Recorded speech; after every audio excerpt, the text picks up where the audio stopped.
오늘 하나님께서 우리에게 주시는 말씀은 빌립보서 3장 12절부터 4장 1절까지의 말씀입니다.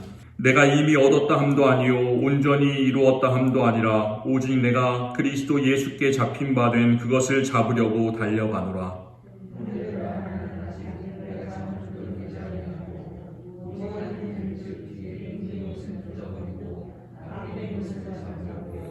표대를 향하여 그리스도 예수 안에서 하나님이 위에서 부르신 부름의 상을 위하여 달려가노라.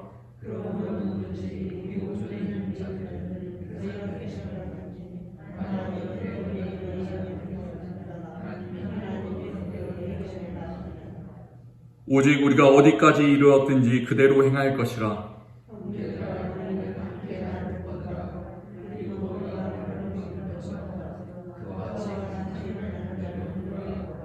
내가 여러 번 너희에게 말하였거니와 이제도 눈물을 흘리며 말하노니 여러 사람들이 그리스도의 십자가의 원수로 행하느니라.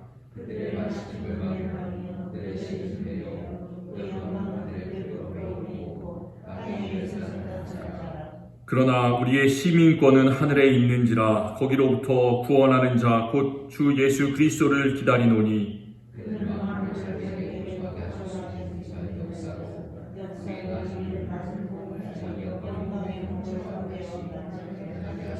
같이 읽겠습니다. 그러므로 나의 사랑하고 사모하는 형제들, 나의 기쁨이요 면류가 아닌 사랑하는 자들아, 이와 같이 주 안에 서라. 아멘. 지금으로부터 한 250년 전에 18세기에 영국의 경제학자였던 아담 스미스라는 사람이 있었습니다. 이 사람이 유명한 책을 썼습니다. 국부론이라고 이름이 붙여진. 그 책에서 그는 나라 경제는 아주 거대한 조직, 예를 들면 국가 같은 보이는 손에 의해서 좌지우지되는 것은 별로 좋지가 않다. 보이지 않는 손, 그 보이지 않는 손은 개개인의 그런 그 이익을 추구하는 그런 그 마음이에요. 그래서 그런 보이지 않는 손에 의해서 움직이는 것이 좋다, 이렇게 이야기를 했습니다. 제가 이 이야기를 하는 것은 보이지 않는 손을 이야기하기 위해서입니다. 우리는 사실 누구나 보이지 않는 손에 붙들려서 삽니다. 과연 나에게 있어서 보이지 않는 손은 무엇인지 생각해 보시기 바랍니다. 세상에 많은 사람들이 사탄이 예수님을 광야에서 시험했을 때 그 시험을 했던 세 가지에 주로 붙들려서 삽니다.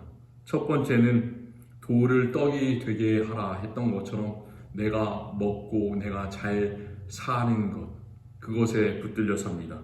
두 번째, 높은 곳에서 뛰어내려라 했던 것처럼 다른 사람보다 내 이름이 더욱더 크게 알려지는 것, 그것을 위해서 또 붙들려서 삽니다.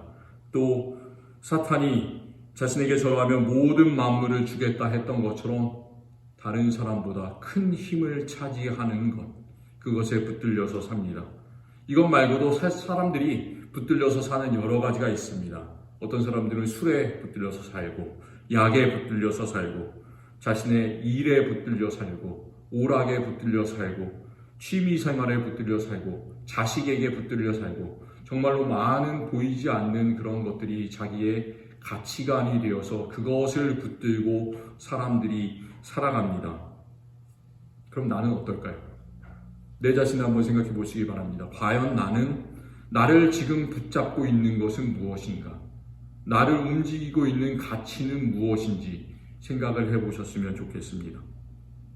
사도 바울은 오늘 말씀 앞에 나오는 빌립보서 3장 8절부터 11절까지에서 그가 그리스도를 알고 그리스도를 얻고 또 그리스도 안에서 발견되기 위해서 예수 그리스도의 고난과 죽으심을 본받아서 어떻게 해서든지 나는 부활에 이르려 한다, 이런 간절한 자기가 나가는 방향을 보여주고 있습니다. 그리고 또 예수님을 위해서는 자신의 모든 것들을 다 아무것도 아니게 여기고 심지어 배설물로 여긴다, 그런 말을 하고 있습니다. 아주 극단적인 그런 표현을 쓰고 있습니다. 그런데 왜 이렇게 사도 바울이 예수님께 열심을 내고 있을까요? 왜 그럴까요? 그것이 무엇 때문에 그는 그렇게 열심을 내고 있을까요? 내가 열심을 내고 있는 무엇인가가 있으면 그 이유가 있지 않겠습니까? 사도 바울은 자신이 열심을 내고 있는 그 이유가 있었습니다. 그 이유를 오늘 말씀은 그는 예수 그리스도께 붙잡힌 바 되었다라고 말하고 있습니다. 붙잡힌 바 된 사람이었기 때문입니다. 12절 말씀에서 이렇게 말하고 있습니다. 내가 이미 얻었다 함도 아니요 온전히 이루었다 함도 아니라 오직 내가 그리스도 예수께 잡힌 바 된 그것을 잡으려고 달려가노라. 그리스도 예수께 잡힌 바 된 그것을 내가 또 잡으려고 달려가노라 말합니다. 그것은 사도 바울이 처음에 사울이라 불렸을 때 그가 경험했던 그 이야기와 관련이 되어 있습니다. 처음에 사울이라고 불렸던 그 사람은 너무나 유대교에 대한 열심이 지나쳐서 그리스도인들을 붙잡아서 옥에 가두고 죽이던 그런 사람이었습니다. 그의 인생을 변화시킨 그런 큰 사건이 있다면 사도행전 9장에 나오는 사건, 예수님을 만나서 회심한 그런 사건이었습니다. 예수님을 믿는 사람을 붙잡아서 가두기 위해서 다메섹이라고 하는 도시, 지금 다마스커스라고 하는 그런 도시로 가고 있는데 그때 부활하신 예수님께서 하늘에서 빛으로 나타나시는 그런 큰 빛을 보았고 또 예수 그리스도의 음성을 들었습니다. 예수님께서는 이렇게 말씀하시죠. 사울아, 사울아, 네가 어찌하여 나를 박해하느냐? 나는 내가 박해하는 예수라. 그리고 바로 그 일이 있은 것 때문에 그는 눈이 멀었습니다. 그래서 그 다메섹이라는 도시 안으로 누구에 의해서 끌려 들어가서 다메섹 직가라고 하는 거리, 그러니까 아마 스트레이트 로드였나 보죠. 직가, 이렇게 똑바로 된 그 거리에 있는 유다라는 사람 집에 머물러 있었을 때 예수님께서 한 사람, 기도하던 사람 아나니아에게 말씀을 해주셨습니다. 그래서 아나니아를 시켜서 이런 메시지를, 사울에게 전해줄 메시지를 아나니아에게 대신 주시죠. 가라, 사울 이 사람은 내 이름을 이방인과 임금들과 이스라엘 자손들에게 전하기 위하여 택한 나의 그릇이라. 이 말씀을 하셨습니다. 아나니아는 곧바로 사울에게 가서 그에게 안수해서 그의 눈을 뜨게 해주었고, 예수님께서 자신에게 전한 그 바울의 운명이 되는 그 말씀을 전해주었습니다. 그러니까 사울은 그냥 살아가는 사람이 아니라 이 사울, 바울이라고 했던 그 사람은 붙잡힌 바 된 그런 사람이었습니다. 빌립보서 3장 12절에서 내가 그리스도 예수께 잡힌 바 되었다라는 그 구절은 바울이 회심하던 그런 사도행전 9장의 사건과 깊이 연관이 되어 있습니다. 그가 먼저 예수님을 붙잡은 것이 아니라 예수님께서 그를 선택해서 부르심을 주셨고 소명을 주셨고 그에게 인생의 목적을 주셨고 그를 떨어지지 않게 붙잡아 주셨습니다. 우리에게도 그런 경험이 있는 줄 압니다. 우리가 먼저 예수님을 붙잡은 것이 아니라 예수님께서 우리 한 사람 한 사람을 강한 손으로 붙잡아 주셨음을 언제나 믿으시기 바랍니다. 그렇기 때문에 우리는 더 이상 예수님으로부터 떨어지지 않는 사람입니다.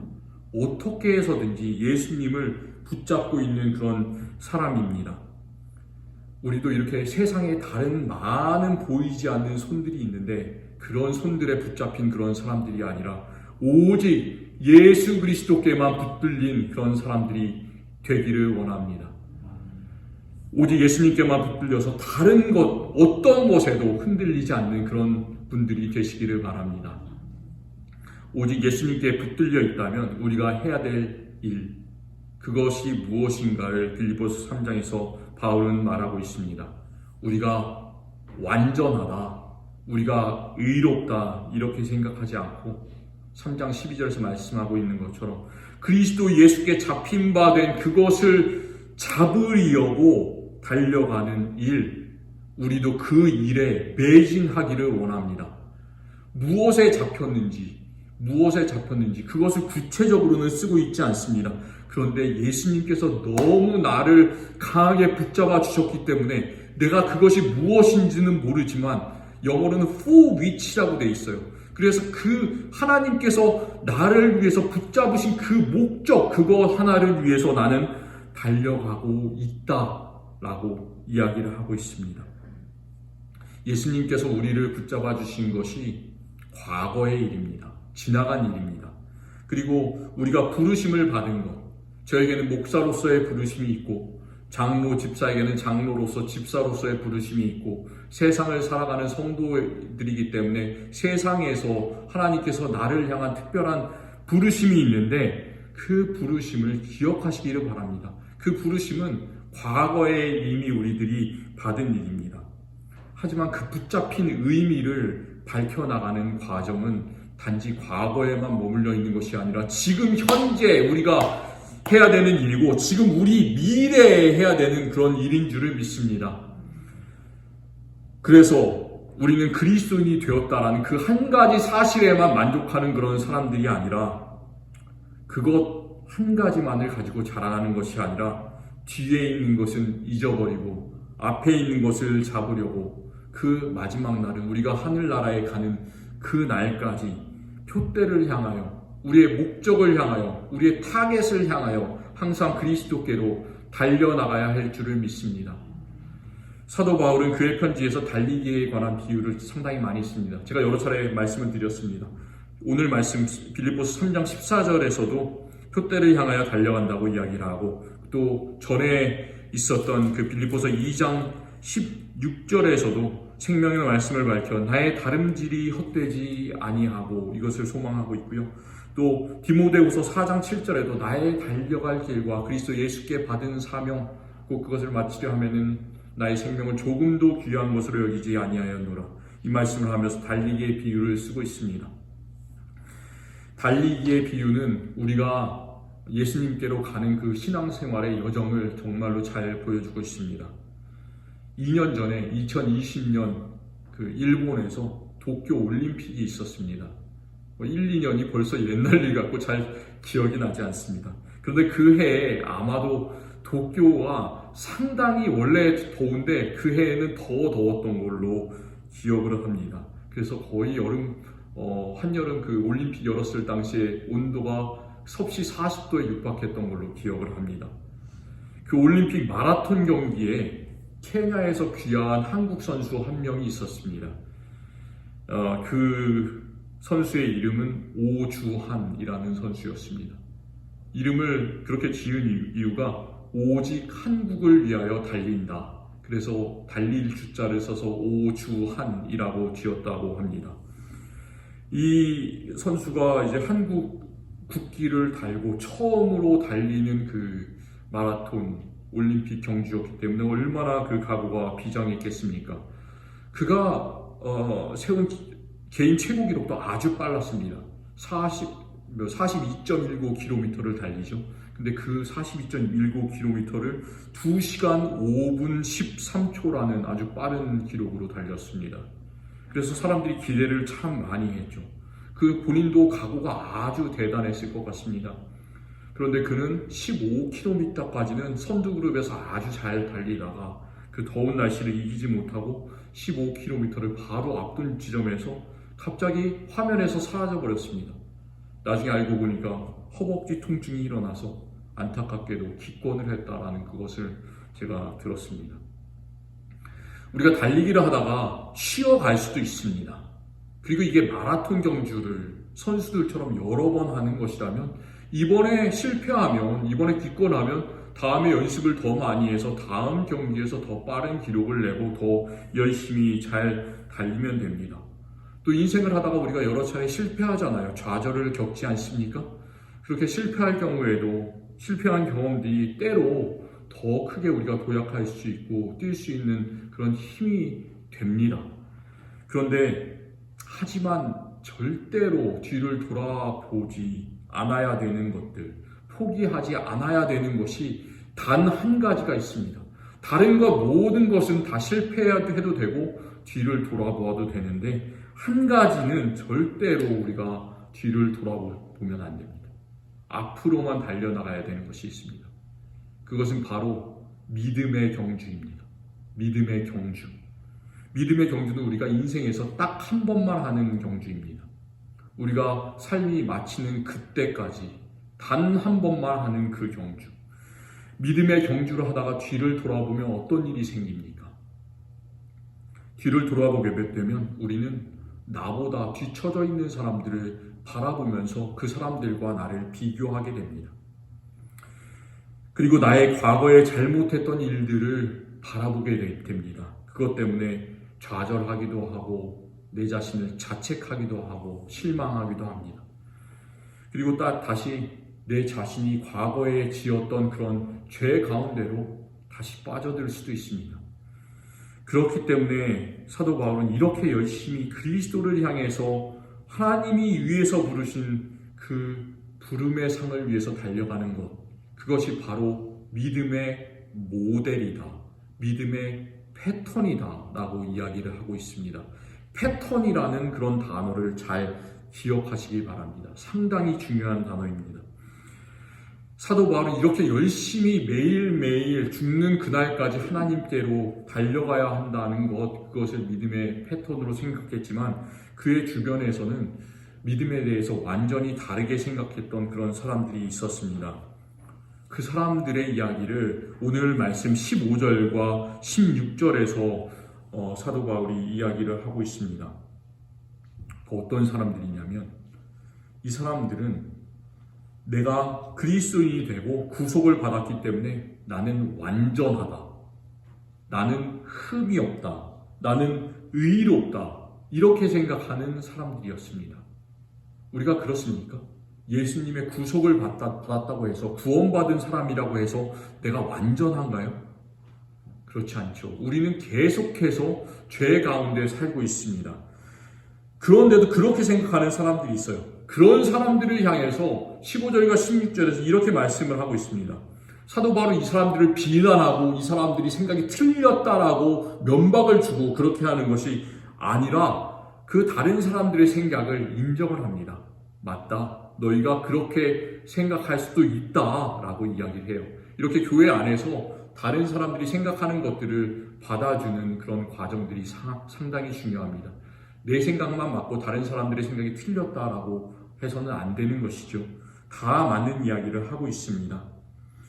그렇지만 이렇게 얘기를 합니다. 만일 어떤 일에 너희가 달리 생각하면 하나님이 이것도 너희에게 나타내시리라. 달리 생각할 수 있다는 말이에요. 그런데 오직 우리가 어디까지 이르렀든지 그대로 행해야 할 것이다.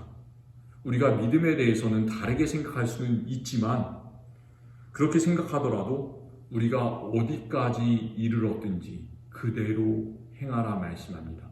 내가 지금 초보자의 신앙 상태에 있든지 내가 다른 사람보다 훨씬 더 높은 신앙 상태에 있든지 내가 완전하다고 생각되든 간에 우리가 해야 되는 것은 멈춰서 뒤를 돌아보고 손가락질을 하는 것이 아니라 어디까지 이르렀든지 내가 죽는 그날까지 그대로 달려가는, 그대로 행하는 일이라고 말씀합니다. 우리 모든 성도들도 내가 어디까지 이르렀든지 우리가 어디까지 이르렀든지 주님의 나라를 바라보면서 지금까지 했던 대로 그대로 행하시는 성도님들이 되시기를 바랍니다. 그렇다면 우리가 계속해서 표대를 향해서 달려가야 되는 그 이유를 무엇이라고 말하고 있을까요? 그가 계속해서 표대를 향해서 달려가게 했던 그 가장 큰 힘이 무엇일까요? 그것은 20절 말씀처럼 우리의 시민권은 하늘에 있다라는 사실입니다. 저는 한국 시민이고요. 이 중에서 미국 시민들도 계시고 한국 시민들도 계시겠지만 우리가 어느 나라에 이 땅에서 시민이든 간에 우리의 진정한 시민권은 어디에 있다고요? 하늘에 있느니라. 그 사실을 기억하시기 바랍니다. 우리의 시민권이 하늘에 있다면 우리는 이 땅의 시민, 내가 미국 시민이든지 내가 한국 시민이든지 내가 돈이 많든지 적든지 어떻든지 그것은 그냥 고개를 끄덕끄덕하면서 받아들일 수 있는 그런 것들이 됩니다. 사도 바울은 그가 썼던 모든 편지에서 이 시민권이라는 이 단어를 여기서 빌립보서 3장 20절에서 딱 한 번만 쓰고 있습니다. 그러니까 정말 특별한 단어입니다. 시민권이라는 단어. 이 단어는 아주 정치적인 단어예요. 우리가 시민권을 따기 위해서, 영주권을 따기 위해서 고생하신 분들이 상당히 많이 있을 줄 아는데, 시민권이라고 우리가 보통 생각하는 그 개념이 바로 사도 바울이 말했던 시민권의 생각, 그 개념과 거의 똑같습니다. 이 단어는 그 나라의 복지, 그 나라의 공공사업에 참여할 수 있는 권리, 그런 것들을 시민권이라고 합니다.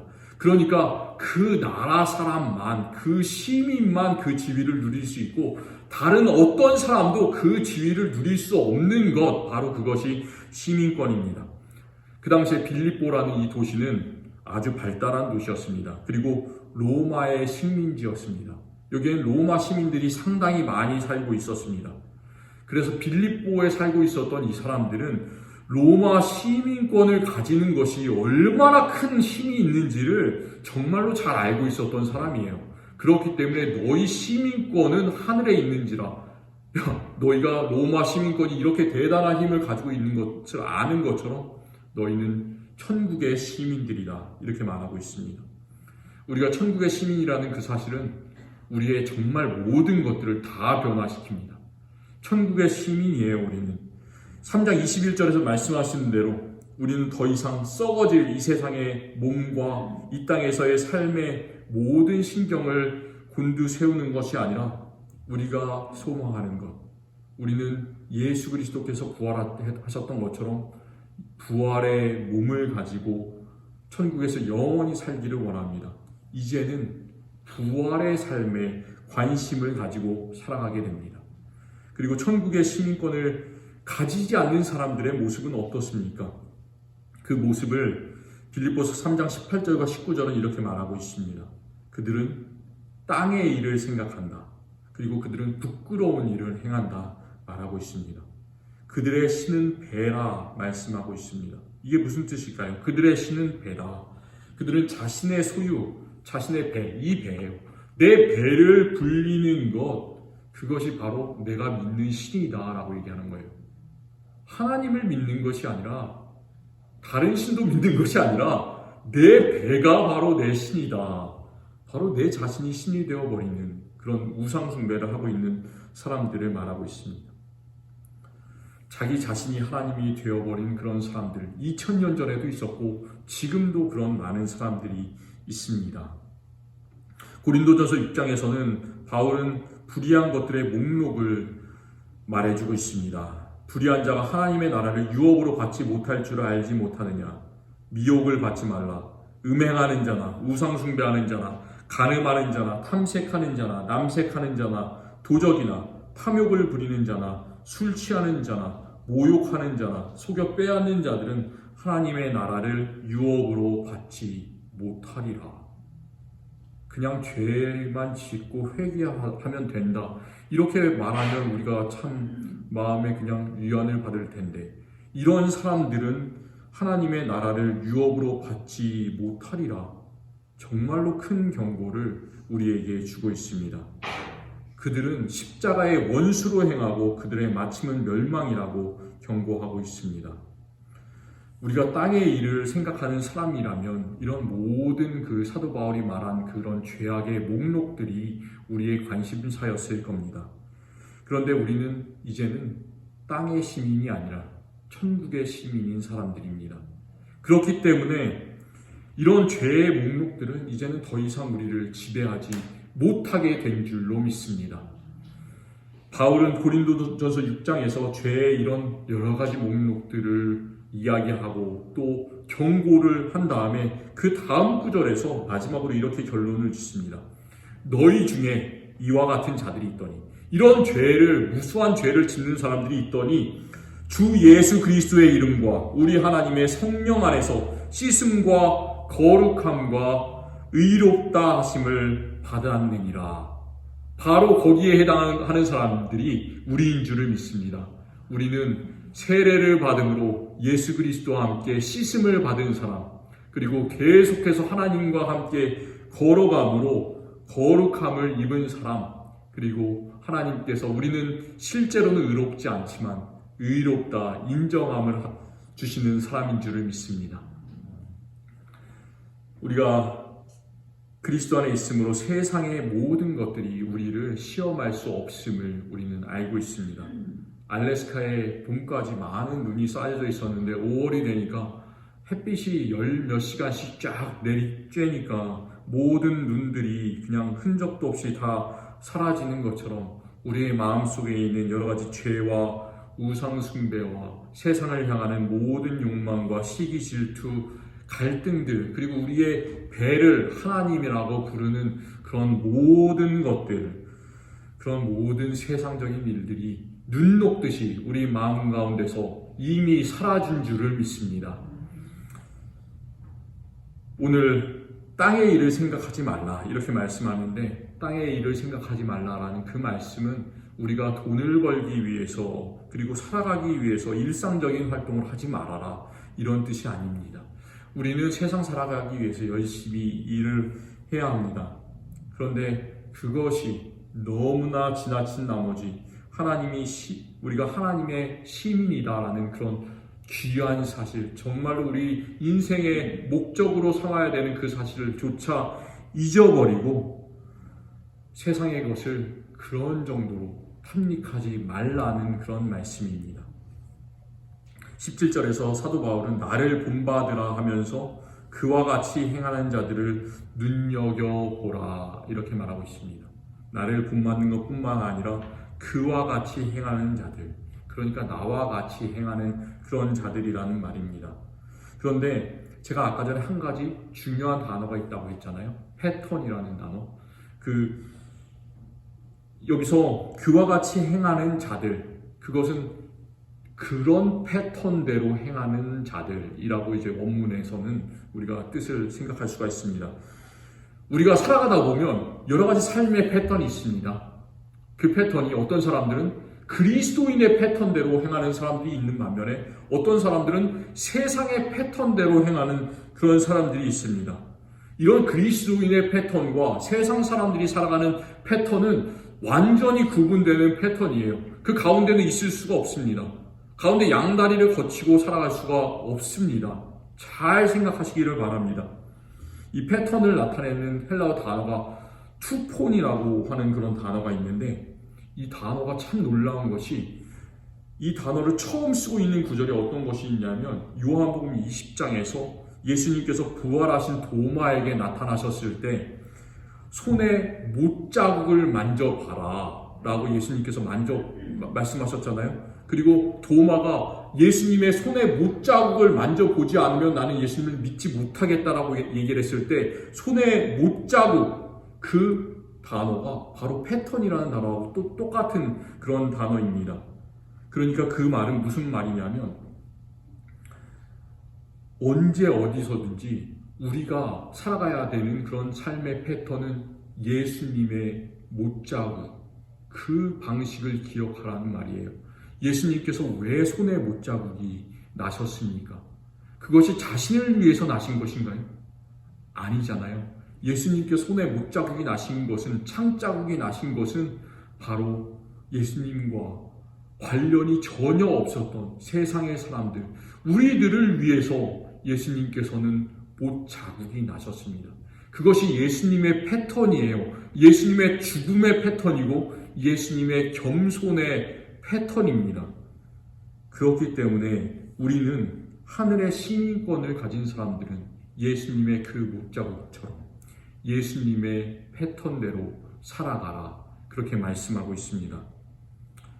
하늘의 시민권을 가진 우리가 예수님의 패턴대로 살아갈 때 일어나는 일을 오늘 우리가 읽었었던 맨 마지막 구절은 이야기하고 있습니다. 우리 4장 1절 말씀 한번 같이 읽어봤으면 좋겠습니다. 그러므로 나의 사랑하고 사모하는 형제들, 나의 기쁨이요 면류관인 사랑하는 자들아, 이와 같이 주 안에 서라. 주 안에 서라라는 말을 여러 차례 바울이 하고 있는데, 결국 우리가 이 길을 따라갈 때 하늘의 소망을, 하늘의 시민권만을 바라보는 것이 아니라 이 땅을 살아갈 때 우리는 주 안에 서야 할 줄을 믿습니다. 세상에 참 많은 일들이 우리를 흔듭니다. 우리는 작은 일에도 흔들리고 큰 일에도 흔들립니다. 그렇지만 주 안에 굳게 서시는 저와 우리 모든 성도님들이 되시기를 바랍니다. 뒤를 돌아오지 말고 앞을 향해 달려감으로 하나님의 귀한 상을 받으시기를 바랍니다.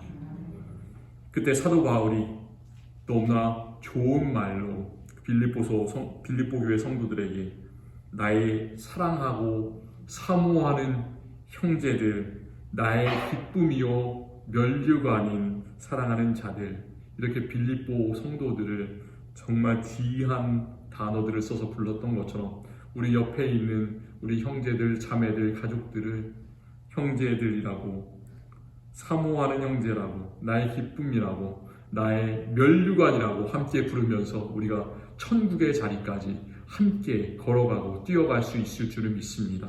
그때 예수님께서는 저 천국에서 똑같은 말로 우리를 환영해 주실 것입니다. 우리를 나의 사랑이라고, 나의 면류관이라고, 나의 기쁨이라고 부르시면서 우리를 기쁘게 받아주실 줄을 믿습니다. 하나님 감사합니다. 우리 말씀 듣고 또 전심으로 기도할 수 있도록 하시니 감사합니다. 우리 진정으로 주님께 달려나가기를 원합니다. 뒤를 돌아보지 않기를 원합니다. 세상의 모든 패턴을 버리고 예수 그리스도의 삶의 방식대로 살아가기를 원합니다. 우리에게 그런 의지가 없다면 주님께서 그 마음을 주시옵소서. 그리고 주님께 붙잡힌 바 되었던 것처럼 우리가 그것을 붙잡으라고 달려가노라, 사도 바울의 믿음을 가지고 달려나가게 하여 주시옵소서. 그래서 주님 나라에 이를 때 주님을 얼굴과 얼굴로 맞대어 바라볼 수 있는 우리 모든 성도들 되게 하여 주시고, 우리가 하늘의 시민권을 지금 가지고 있는 것처럼 그 시민권을 지금도 누리고 앞으로 천국에서 영원히 누릴 수 있는 우리 모든 성도들 다 되게 하여 주시옵소서. 예수 그리스도의 이름으로 기도드립니다. 아멘.